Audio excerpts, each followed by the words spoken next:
اس یقین کے لیے آگے اللہ تعالیٰ میرے اور آپ کے یقین کو بڑھانے کے لیے ایک خوبصورت ترتیب کے ساتھ پہلے ھدی للمتقین کو سمجھا رہے ہیں کہ سمجھو وہی فائدہ اٹھائیں گے۔ کون؟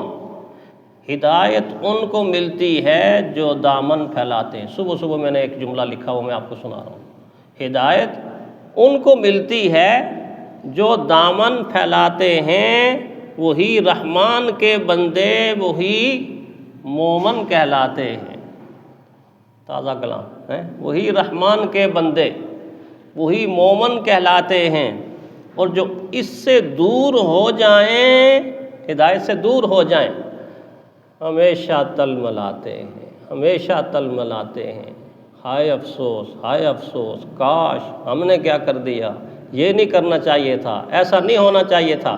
ایسی کاش کا کیا فائدہ جس کاش کے بعد کوئی موقع ہی نہ ملے۔ آخرت کی کاش کا ذکر کر رہا ہوں، دنیا میں کاش آ جائے تو انسان سنبھل جاتا ہے، لیکن حضرت علی فرماتے ہیں لوگ دنیا میں سوئے ہوئے ہیں، سوئے ہوئے ہیں، سوئے ہوئے ہیں، آخرت میں جا کے جاگیں گے۔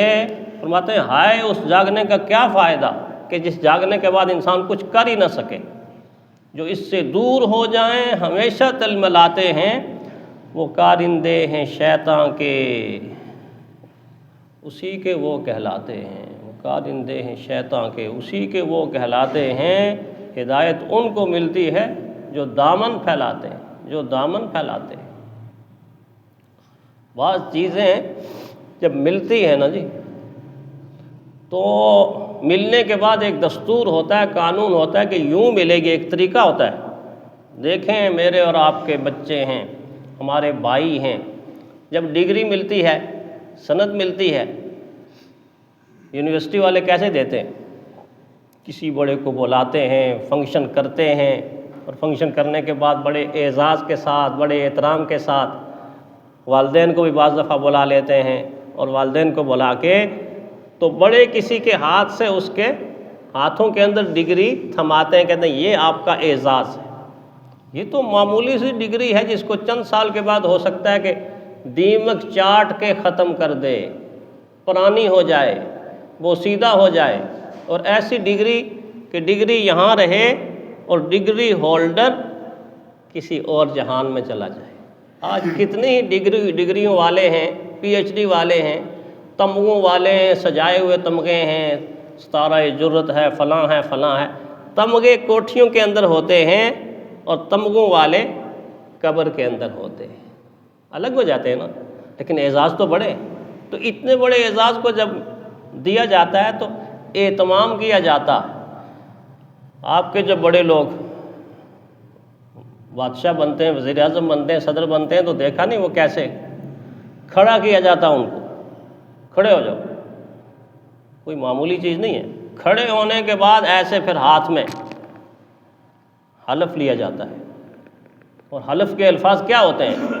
میں اس ملک کا وفادار رہوں گا، ہمارے وزیر اعظم صاحب کہتے ہیں میں اس ملک کا وفادار رہوں گا، چیف آف آرمی اسٹاف کہتے ہیں میں اس ملک کا وفادار رہوں گا، چیف جسٹس صاحب کہتے ہیں میں اس ملک کا وفادار رہوں گا، اور آہستہ سے یہ بھی کہتے ہیں تھوڑا تھوڑا غدار بھی رہوں گا تھوڑا تھوڑا غدار بھی رہوں گا۔ اللہ ان کو ہدایت دے، اللہ ان کو ہدایت دے۔ ہم تو ہدایت کی دعا اکثر مانگتے رہتے، اور بھی مانگیں گے۔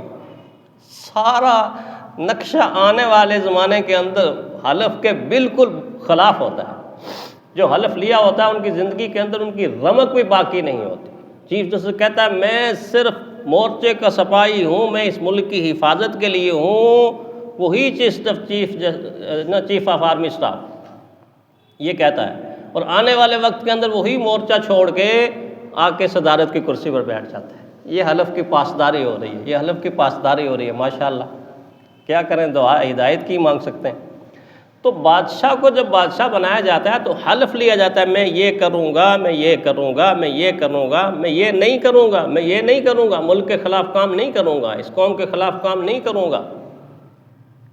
ہدایت کا منصب جب کسی کو ملتا ہے تو گویا یہ حلف ہوتا ہے کہ کروں گا وہی جو میرا رب چاہے گا، کروں گا وہی جو اللہ کا پیغمبر نبی اور رسول چاہے گا میں اطیع اللہ و اطیع الرسول پہ عمل کروں گا، گویا اس آیت کو حلف والی آیت کہا جا سکتا ہے۔ ما آتاکم الرسول فخذوہ وما نہاکم عنہ فانتہوا، جو کچھ پیغمبر آپ کو دے دے بس وہ لے لو لے لو لے لو، کر گزرو، کرتے رہو، اور جس سے روکتے وما نہاکم عنہ فانتہوا، اس سے رک جاؤ کہ جس سے اللہ کے نبی تمہیں روکے۔ یہ ہدایت ہے، ہدایت کی تقسیم ہے، ہدایت تقسیم ہو رہی ہے۔ تو بادشاہت جو تقسیم ہوتی ہے وہ تو ایک ٹکڑے کی بادشاہت، ایک خطے کی بادشاہت اور ایک عرصے کی بادشاہت ہوتی ہے نا۔ 5 سال تو اول تو پورے ہی نہیں کرنے دیتے، وہ پورے بھی ہو جائیں تو 5 سال کا عرصہ کون سا بڑا عرصہ ہے، کون سا بڑا عرصہ ہے؟ 5 سال کے بعد سابق ریٹائر ہوتا ہے کہ نہیں ہوتا؟ 5 سال۔ یہ جو بادشاہت تقسیم ہو رہی ہے یہ تا حیات ہو رہی ہے، ہمیشہ کے لیے ہو رہی ہے اور ابدی ہو رہی ہے، ابدی ہو رہی ہے۔ اب یہ مومن سے نور الگ نہیں ہوگا، اب یہ مومن سے نور الگ نہیں ہوگا، یہ نور چلتا جائے گا گلیوں میں، بازاروں میں، چوکوں میں، چوراہوں میں۔ یہ ایسا نور اس کے دل کے اندر داخل کر دیا گیا ہے کہ دنیا کی ساری روشنیاں بجھ سکتی ہیں، سورج بے نور ہو سکتا ہے، چاند بے نور ہو سکتا ہے، ایک زمانے کے اندر ہو جائے گا، مگر مومن کے دل کا اندر کا نور کبھی بے نور نہیں ہوگا، بجھے گا نہیں، ختم نہیں ہوگا، اس کے اندر روز اضافہ ہی ہوتا جائے گا۔ دنیا کی زندگی سے لے کے قبر کی زندگی تک، قبر کی زندگی سے لے کے برزخ کی زندگی تک، برزخ کی زندگی سے لے کر عالم محشر تک، عالم محشر سے لے کے جنت تک مومن کا نور چمکتا دمکتا رہے گا۔ یہ نور تو جا کر اللہ کی جنت کو بھی جگمگا دے گا، ایسا نور ہے، کیسا نور ہے۔ اس لیے یہ سب سے قیمتی روشنی، سب سے قیمتی چیز، سب سے قیمتی متاع، سب سے قیمتی دولت ہے، اس لیے اس کو پھینک کے نہیں دیا جا سکتا۔ کسی کی جولی میں آپ پھینک دیں اور محتاج بن کے لے گا کوئی تو اللہ اس کو عطا کر دے گا، وہ حبشہ سے چلے گا تو اللہ اس کی جولی میں ڈال دے گا، تو فارس سے چلے گا اللہ اس کی جولی میں ڈال دے گا، اور وہ مکہ میں رہتے ہوئے اگر گردن اکڑا کر یہ کہے گا کہ مجھے کچھ نہیں، مجھ سے کیا، جان چھڑانے کی کوشش کرے گا، تو مکہ کے اندر رہتے ہوئے، کعبہ کے قریب رہتے ہوئے، کعبہ کے اندر آنے والے حاجیوں کو پانی پلاتے ہوئے، اتنا کچھ کرتے ہوئے بھی وہ ہدایت کے نور سے محروم رہے گا، تا قیامت لوگ اس کو ابو جہل کہیں گے، تا قیامت لوگ اس کو ابو جہل کہیں گے۔ تو یہ اصل میں ہدی للمتقین کے بارے میں چند باتیں آپ کو سمجھا رہا تھا۔ اب یہ ہے کہ اللہ نے کہا کہ اس سے فائدہ وہ اٹھائیں گے جو دامن پھیلائیں گے، اہل آرزو ہوں گے، اہل طلب ہوں گے۔ تو پھر سوال یہ پیدا ہوتا ہے، اصل میں سلو اس لیے چلتا ہوں کہ بعد میں جو آپ کے دل کے اندر کچھ سوالات پیدا ہونے ہیں اور پھر میرا سر آپ نے کھانا ہے پوچھنا ہے، تو میں کوشش کیوں نہ کروں کہ دوران گفتگو ہی کچھ نہ کچھ سوالوں کو میں کور کر لوں، کچھ نہ کچھ سوالوں کو میں کور کر لوں، اور اس لیے تھوڑا سلو چل رہا ہوں۔ آپ سوچتے ہوں گے یہ تو 2.5-3 مہینے سے درس شروع ہے تو ہدی للمتقین ہی ختم نہیں ہو رہا ہے، تو وہ کہتے ہیں نا درمیانی چال ہی موضوع ہے رہرو کے لیے، مسافر کے لیے درمیانی چال ہی موضوع ہے رہرو کے لیے، تیز چلنا اور تھک کر بیٹھنا اچھا نہیں، تیز چلنا اور تھک کر بیٹھنا اچھا نہیں۔ اور شروع میں آپ سن چکے ہیں کہ 10 سال میں حضرت عمر رضی اللہ تعالیٰ عنہ نے اس سورت کو ختم کیا تھا، تو پھر 10 سال دیکھیں کتنا بڑا عرصہ ہے۔ تو میں عرض یہی کر رہا تھا کہ طالب ہدایت پائیں گے، دیکھیں نا طلب ہے تو ہمارے محترم اویس صاحب یہ سامنے بیٹھے ہوئے ہیں سفید ٹوپی والے، اب یہ وہ کہاں سے آفیسر کالونی سے چل کے یہاں آ گئے۔ ایک مرتبہ میں نے اپنے جمعے میں دیکھا، چونکہ ڈیفنس سے تو ریٹائرمنٹ ہو گئی تھی، تو وہاں رائل ریزیڈنشیا میں جہاں جمعہ پڑھاتا ہوں، تو وہاں میرے سامنے بالکل آپ کے یہاں کے نمازی پروفیسر اسماعیل صاحب بیٹھے ہوئے تھے، پروفیسر اسماعیل صاحب عسکری میں رہتے ہیں۔ تو میں نے جمعے کے بعد یہ عرض کیا کہ سر آپ اتنی دور سے یہاں کیوں آئے ہیں، اتنی دور سے یہاں کیوں آئے؟ تو بڑا پیارا جملہ فرمایا، بڑا پیارا، ریگولر یہاں درس قرآن بیٹھا کرتے تھے، کہنے لگے قاری صاحب دنیا کی دولت کے لیے کبھی امریکہ میں مارے مارے پھرتے ہیں، کبھی کینیڈا میں مارے مارے پھرتے ہیں، کبھی برطانیہ میں مارے مارے پھرتے ہیں، پی ایچ ڈی کی ہوئی تھی لیکچر دینے کے لیے، تو ہم ہدایت کے نور کے لیے وہاں سے یہاں نہیں آ سکتے، ہدایت کے نور کے لیے وہاں سے یہاں نہیں آ سکتے۔ یہ تو طلب ہے، ایک انسان کی تڑپ ہے، وگرنہ تو بہت سارے میرے شاگرد ہیں وہ کہتے ہیں قاری صاحب پکی پکائی روٹی جو مل جاتی ہے، یہ ساری کی ساری گفتگو جو ریکارڈ ہو رہی ہے یوٹیوب پہ چلی جائے گی، اب یوٹیوب پہ تو کلک کر کے آسان، کہتے ہیں پکی پکائی روٹی جب گھر میں مل جاتی ہے تو کیا ضرورت ہے ہمیں وہاں آنے کی؟ تو میں کہتا ہوں ٹھیک کہتے ہو تم، لیکن جو روٹی پک رہی ہو اور پکنے میں انسان ساتھ بیٹھ کے کھا رہا ہو، تازہ تازہ روٹی ادھر سے توے پہ اترے، اہلیہ محترمہ آپ کی اتارے اور اوپر سے مکھن بھی لگا دیں، اوپر سے ساگ بھی مکس کر دیں اور ساتھ لسی کا گلاس بھی ہو اور چٹنی بھی کراری ہو، تو پھر اس روٹی کا جو مزہ ہے نا، وہ پھر آپ کی روٹی پرانی جو باسی ہو اس کا تو مزہ تو ہے، تو وہ بھی روٹی ہے۔ تو بے شک یہ یوٹیوب پہ تو آئے گا، سنیں گے، لیکن جو سامنے آمنے بیٹھ کر اللہ کی برکات ہوتی ہیں، اللہ کی برکات اس لیے ہوتی ہیں کہ آپ لوگوں کے اوپر اللہ کی برکتیں نازل ہو رہی ہیں، مسلسل مسلسل مسلسل عرش سے آسمان سے ان انسانوں کو اللہ کی رحمت گھیرے میں لیے ہوتی ہے، اور ایسے جگمگاہٹ جگمگاہٹ اور اللہ کا نور ایسے چمکتا رہتا ہے ان چہروں کے اوپر کہ جو چہرے مل کر اللہ کے کلام کو سیکھتے ہیں، اللہ کی بات کو سیکھتے ہیں، آخرت کی بات کرتے ہیں۔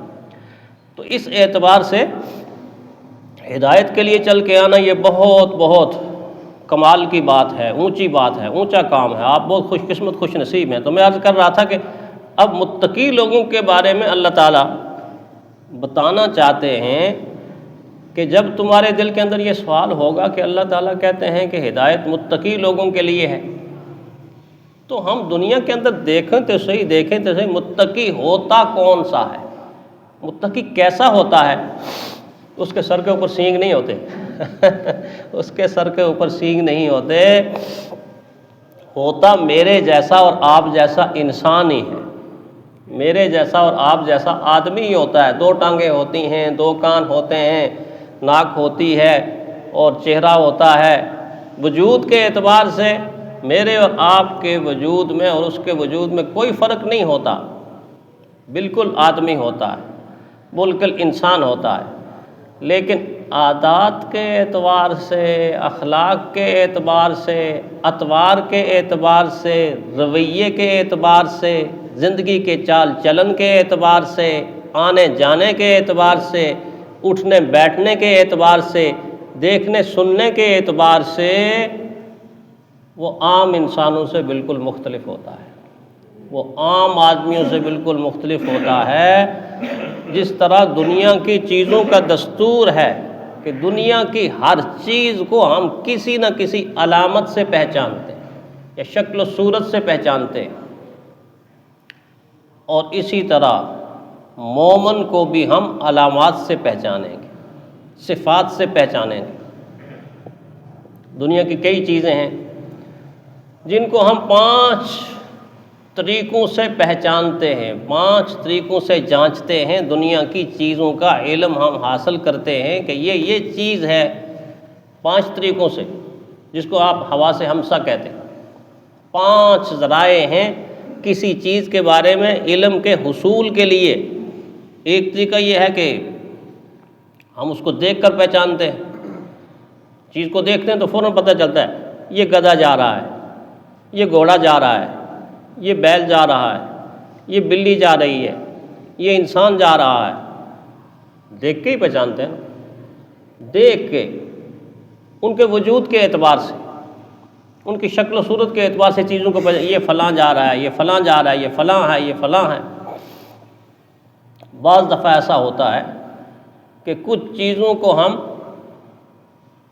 سن کے پہچانتے ہیں، اور سن کے، جس طرح اس وقت میں بول رہا ہوں آپ سن رہے ہیں، ایک علم حاصل ہو رہا ہے، لیکن ایک علم وہ بھی ہے کہ آپ کی آنکھ تو نہیں دیکھ رہی لیکن کان سن رہا ہے، اور کانوں کے سننے کے بعد آپ نے کہا ہاں ہاں ہاں ہاں ہاں مجھے پتہ ہے، یہ مرغ اذان دے رہا، رات کی تاریکی ہے، کہیں بھی آپ کو نظر نہیں آ رہا، لیکن دوسرے مکان سے آواز جو ہی آئی تو آپ نے بے ساختہ بغیر کسی کے کہہ دیا مرغ اذان دے رہا ہے۔ کیوں کہ مرغ کی اذان کو آپ کے کان پہچانتے ہیں، یہ مرغ کی آواز ہو سکتی ہے، یہ گدھے کی آواز نہیں ہو سکتی۔ آوازوں سے کتنی شناخت ہوتی ہے۔ اگر گھوڑا ہنہناتا ہے اور گدھا ڈھنچو ڈھنچو کرتا ہے تو کتنا فرق ہے۔ ہر آدمی کہے گا یہ گھوڑے کی آواز ہے، یہ گدھے کی آواز ہے، یہ آواز سے ہی پہچانا گیا۔ وجود آپ نہ بھی دیکھیں، مرغی کٹ کٹ کرے گی تو آپ کہیں گے یہ مرغی ہے۔ تو بغیر دیکھے ایک انسان آوازوں سے پہچانتا ہے چیزوں کو۔ اسی طرح سینکڑوں چیزیں ایسی ہیں جن کو ہم آنکھ بند کر کے صرف آپ کی زبان کے اوپر رکھ دی جائے تو آپ کہیں گے یہ جلیبی ہے، یہ گلاب جامن ہے، وہ آپ کے منہ میں پانی آنا شروع ہو جائے یہ پکوڑے ہیں، یہ سموسے ہیں، یہ ساگ ہے، یہ کڑی ہے، یہ الائچی ہے، یہ ہلدی ہے، یہ مرچ ہے، یہ دودھ ہے، یہ دہی ہے۔ آنکھ تو نہیں دیکھ رہی، چکھا ہے آپ نے، چکھنے سے آپ بتاتے ہیں یہ فلاں ہے، یہ فلاں ہے، یہ فلاں ہے۔ اور کچھ چیزیں ایسی ہیں جو آنکھ بھی نہیں دیکھتی، زبان بھی نہیں چکھتی، کان بھی نہیں سنتے۔ ایک نابینا انسان ہے، اس کے پاس آپ لے جائیں تو وہ یوں کرے گا، ایسے ڈلی پکڑے گا، پکڑنے کے بعد کہے گا یہ برف ہے، یہ برف ہے، ٹھیک ہے۔ اس کا ہاتھ ادھر لے جاؤ تو یوں کرے گا، ایسے کر کر یہ آگ کا انگارہ ہے۔ حدت سے، گرمی سے آگ کے انگارے کو پہچان لیا، ٹھنڈک سے برف کو پہچان لیا، لوہے سے سختی کو پہچان لیا، سختی سے لوہے کو پہچان لیا۔ اس طرح چھو چھو کر وہ بہت ساری چیزوں کے بارے میں آپ کو بتایا، یہ موم ہے، نرم ہے، یہ گدا ہے، فلاں ہے، بے شمار چیزوں کا علم وہ صرف چھو کر، ٹچ کر کے کر لے گا۔ گویا حواس سے ہم سب 5 حواس سے علم حاصل ہوتا ہے۔ ایک چیز کا علم ایسا ہے، ایک شعبہ علم کا ایسا ہے، نہ آپ کی آنکھ اس کا ادراک کر سکتی ہے، نہ آپ کے کان اس کا ادراک کر سکتے ہیں، نہ آپ کی زبان اس کا ادراک کر سکتی ہے، نہ آپ چھو کے اس کو حاصل کر سکتے ہیں، نہ سوچ کے کسی طرح حاصل نہیں کر سکتے۔ اللہ کہتے ہیں وہ شعبہ میں آپ کو وحی کے ذریعے سے سمجھاؤں گا، وحی کے ذریعے سے سمجھاؤں گا، تمہاری سمجھ میں نہیں آنے والا۔ سمجھ سے ماورا، عقل سے ماورا، ایسا شعبہ ہے کہ جب اس کی بات کی جائے گی تو لوگ حیرت زدہ، اچھا ایسا بھی ہے تو ہوتا ہے، بھلا ایسا بھی ہو سکتا ہے۔ اب آخرت کے نظام کے بارے میں جب علماء آپ کو بتاتے ہیں کہ جنت اتنی بڑی ہے، اتنا بڑا وجود ہے، تو انسان حیرت میں پڑ جاتا ہے۔ یہ ادنا جنتی کو اتنی جنت مل جائے کہ زمین و آسمان جتنے اس سے بڑی جنت ادنا آدمی کو، تو عقل کے اندر چکر تو آتا ہے یار اتنی بڑی جنت، اتنی بڑی جنت۔ لیکن اگر دنیا کے نظام میں انسان غور کر لے تو کچھ نہ کچھ بات سمجھ میں آ جاتی ہے، کچھ نہ کچھ بات سمجھ میں آ جاتی ہے، لیکن پوری بات پھر بھی سمجھ میں نہیں آتی۔ مثلا سائنس جب ترقی کی، آگے گئی، تو اس نے کیا بتایا؟ چاند کا وجود ہمیں کتنا لگتا ہے؟ 1 روٹی کے برابر 1 روٹی کے برابر۔ سائنسدان کیا کہتے ہیں؟ یہ کتنی دوری پر ہے، کتنا دور ہے ہماری زمین سے؟ 3,99,000 میل کی دوری پر ہے۔ اتنی دوری پر ہوتے ہوئے یہ اتنا سا لگتا ہے، جب پاس جاؤ تو پھر پتہ لگتا ہے کہ کتنا بڑا ہے، کتنا بڑا اس کا وجود ہے۔ مشتری اس سے بھی چھوٹا لگتا ہے، وہ ہلکا سا ستارہ ایسے جگمگاتا جگمگاتا اتنا سا ستارہ لگتا ہے۔ آنکھ کیا دیکھتی ہے؟ یہ چھوٹا سا کمکما ہے، چھوٹا سا کمکما ہے۔ سائنس کیا کہتی ہے؟ 318 گنا ہماری زمین سے بڑا ہے، 318 گنا ہماری زمین سے بڑا ہے۔ ایک ہول اس کے اندر ایسا کہ جس کے اندر 4 زمینیں اگر داخل کی جائیں تو وہ ہول پوری نہیں ہوتا، یعنی ایسی کائنات۔ اب ایسی کائناتوں کے بارے میں اگر ماہرین بتاتے ہیں تو ہمیں یقین آتا ہے، اللہ تعالیٰ بتائے تو ہمیں یقین کیوں نہیں آتا؟ اللہ تعالیٰ بتائیں تو ہمیں یقین کیوں نہیں آتا؟ دنیا کے جھوٹے لوگوں کی زبانوں سے بعض سچی باتیں نکلتی ہیں تو ہم یقین کر لیتے ہیں۔ نہ میں نے امریکہ دیکھا ہے، نہ ہو سکتا ہے آپ میں سے کسی نے دیکھا ہو، نہ میں نے برطانیہ دیکھا ہے، نہ ہو سکتا ہے آپ میں سے کسی نے دیکھا ہو، لیکن سارے لوگ چونکہ کہتے بھی ہیں، تصویریں بھی ہیں، سارا کچھ بھی ہے، تو ہمیں یقین ہے کہ امریکہ ہے، امریکہ ہے۔ جب دنیا کے لوگوں کی باتوں کے اوپر امریکہ کا یقین ہے تو اللہ کے نبی کی سچی زبان، جس زبان سے کبھی جھوٹ نکلا ہی نہ ہو، اس زبان پر یقین کرتے ہوئے کیوں نہیں کہتے کہ جنت بھی ہے، دوزخ بھی ہے، برزخ بھی ہے، قبر بھی ہے، حشر بھی ہے؟ عالم غیب یہی تو ہے، الذین یؤمنون بالغیب، وہ لوگ جو غیب پر ایمان رکھتے ہیں، یعنی جو ان کے حواس ان کو نہیں بتا سکتے، نبی کی ذات ان کو بتاتی ہے، اور وہ نبی کی ذات پر اعتماد کرتے ہوئے، یقین کرتے ہوئے اتنا ان کو مانتے ہیں کہ جتنا آنکھوں دیکھی چیز کو یقین نہیں کرتے، اتنا یقین نبی کی ذات پر ہو تو تب جا کے ہوتا ہے ایمان کامل، ایمان کامل ہوتا ہے۔ باقی گفتگو انشاءاللہ اگلے درس میں اللہ تعالیٰ سمجھ کر عمل کرنے کی توفیق عطا فرمائے۔